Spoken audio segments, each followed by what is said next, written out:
Bonjour à tous, lors de cette vidéo, nous allons configurer l'axe avec le logiciel TIA Portal de Siemens.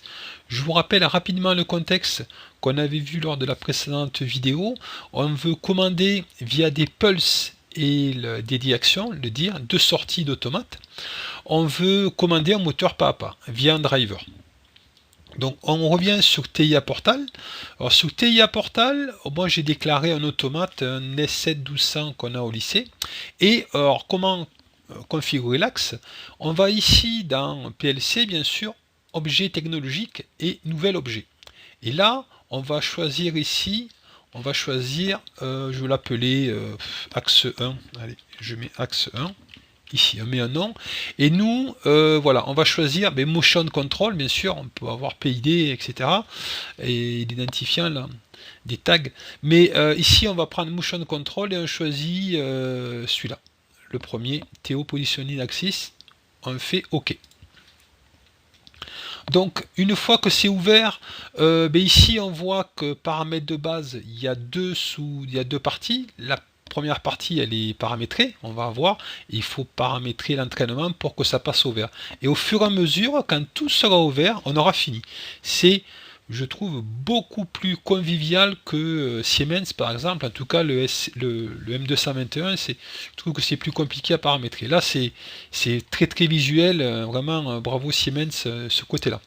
Donc ici on revient général, paramètres de base. Nous, notre unité de mesure, c'est pas des millimètres. Nous, on va prendre des impulsions. Donc, on y va.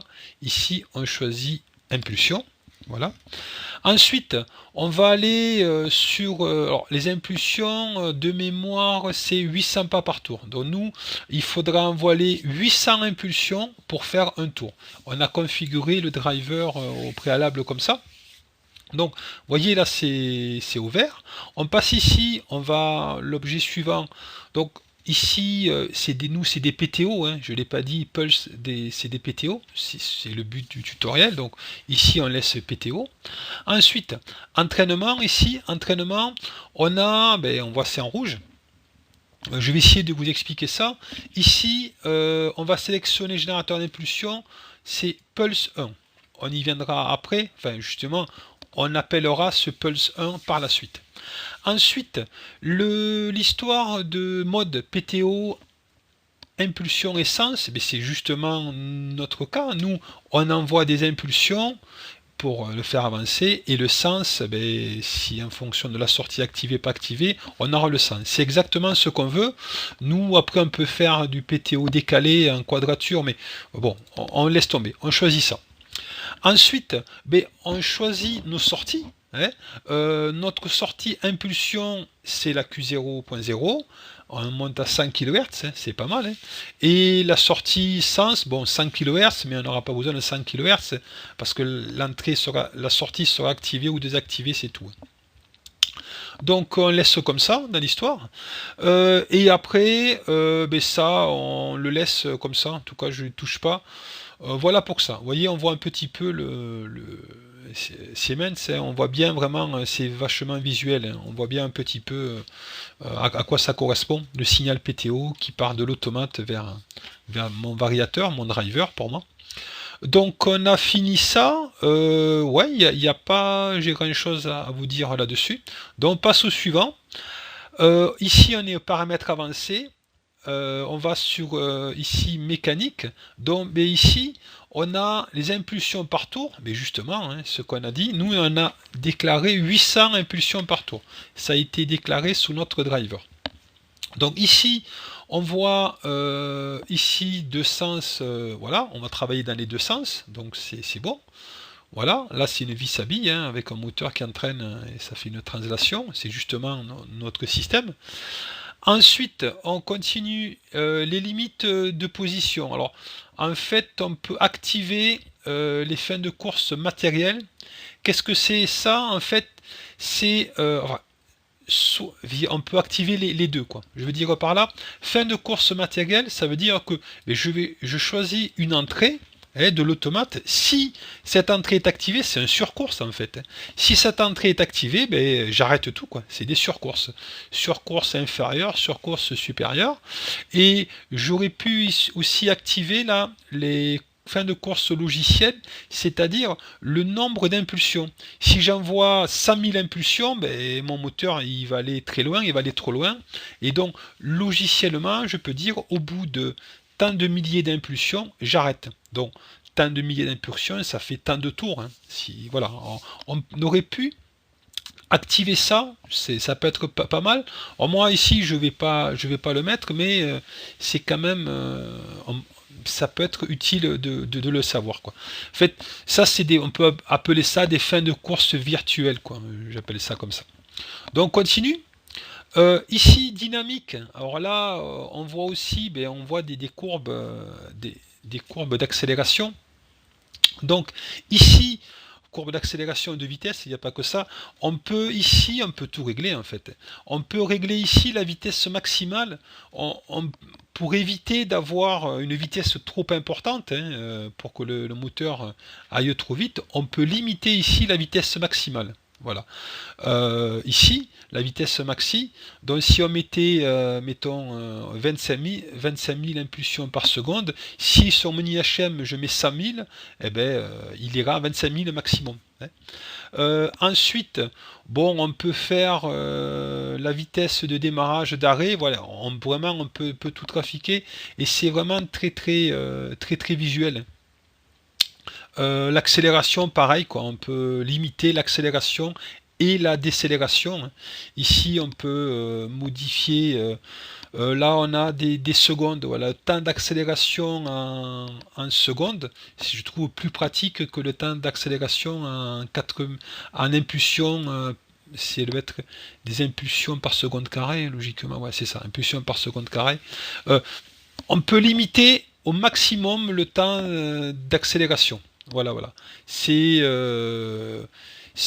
Voilà. On peut faire ça. Ça doit être une limite, ouais, je présume.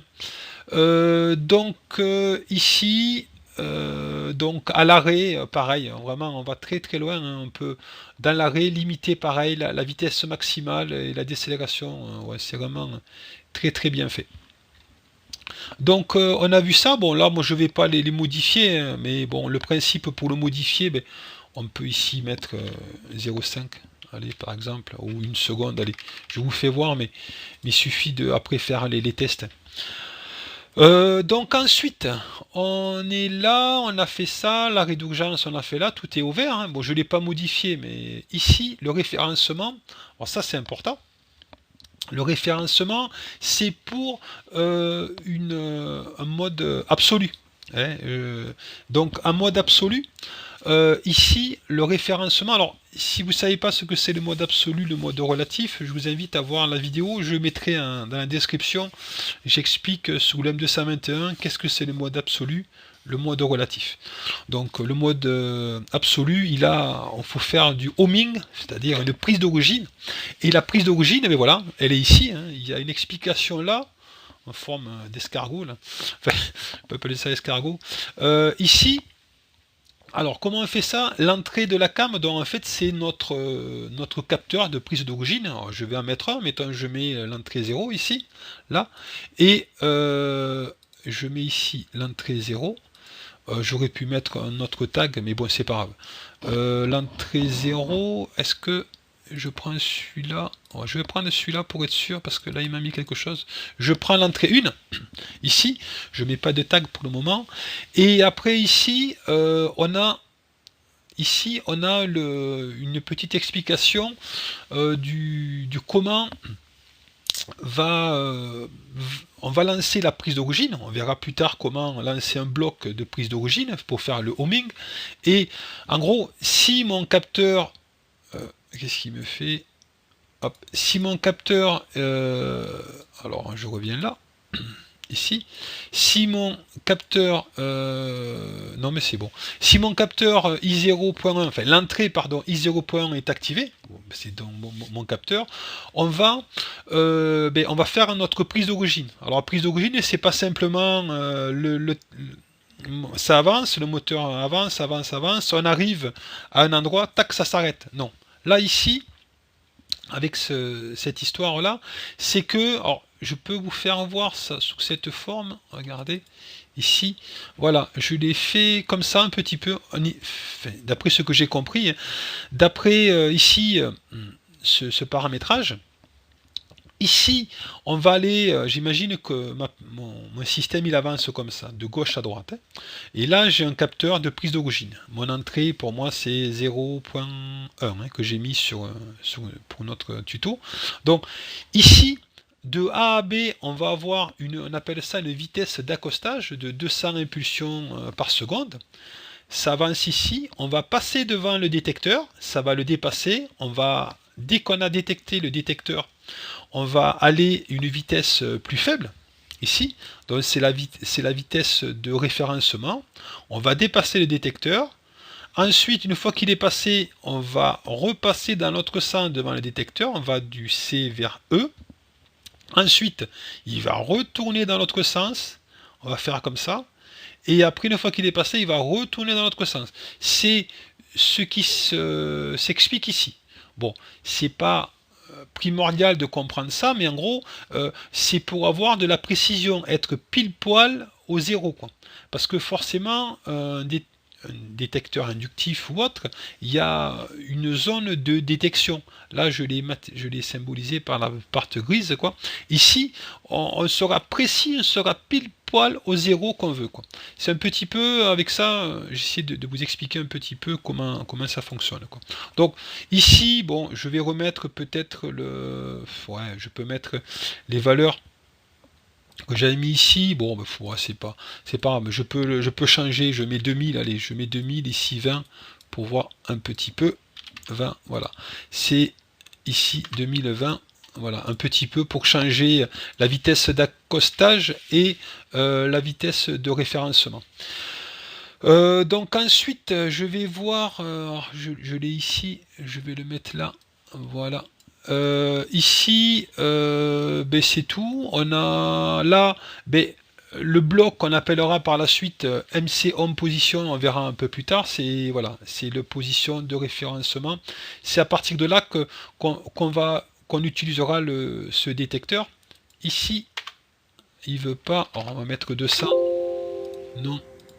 Alors, trop petite. Alors c'est parce que j'ai pas modifié. Ok, bon, c'est pas grave. Voilà, je vais mettre comme ça. Mettons ici, je mets une valeur plus importante. C'était trop petit par rapport à là-haut. Ouais. Donc on a vu ça. Ensuite, ben, on continue. Hein. On a vu ça. Passif. Alors ça, celui-là, j'avoue que je l'ai pas trop touché. Référent. Ouais, ça dépend si on est. Non, mais c'est bon. Si on est activé, référencement activé ou passif, ben, je vais laisser comme ça. Ici, on va mettre notre entrée ici, voilà, et normalement ça va fonctionner. Ben, c'est bon. Il veut pas me le valider, je sais pas pourquoi. C'est bon, voilà, j'ai fait comme ça. Voilà, je l'ai fait comme ça. Bon, là j'ai mis ici. Enfin, principalement, moi je regarde ici. Là j'ai mis le même capteur et niveau supérieur. Bon, j'ai mis comme ça. C'est un petit peu obscur peut-être. Mais voilà, donc on a fini pour ma configuration d'axe, mon axe 1. On aurait pu, le S7-1200, il peut gérer de mémoire jusqu'à 3 axes. Hein. On a fini pour cette configuration d'axe sur le logiciel TIA Portal de Siemens.